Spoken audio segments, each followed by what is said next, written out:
Bismillah walhamdulillah wa salatu wa salam ala rasulillah nabiyina Muhammad wa man wala.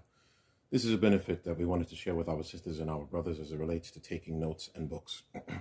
One of the things that people notice when they're sitting with a scholar and learning is that they're taking notes. And they're taking notes at the top of the pages, they're taking notes sides of the pages, in between, and the likes. And at times you run out of space, as you can see here, running out of space. Some people use Post-its, but Post-its also run out of space. So one of the things that we learn from our scholars is to take notes at the beginning of the book. So we write notes at the beginning of the book, and usually you put page numbers, as you can see here, putting page numbers referencing those books. So you're writing your own index.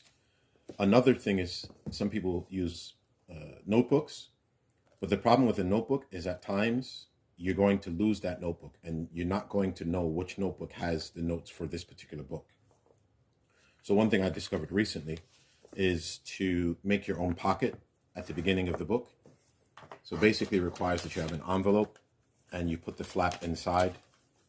You stick the envelope there, you tape it at the bottom, on the sides, at the top, even inside you tape it to keep the flap in, and it comes out like that. So you have your notes on different papers. You can number those papers, and you should number those papers for easy referencing. And you can have several papers, loads of papers. You could even have index cards.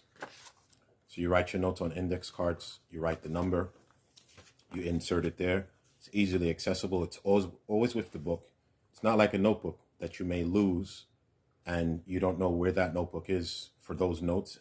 Likewise, in a notebook, you may have several notes for different lessons. Whereas these notes that are in this pocket at the beginning of this book are only for this book. And they're numbered, easily accessible, and they're pretty secure. You don't lose them. So that was something we discovered recently, and we wanted to share it with our brothers and our sisters. Allah knows best. Wa sallallahu wa sallam wa baraka ala nabiyyina Muhammad wa ala alihi wa sahbihi wa sallam tasliman kathira.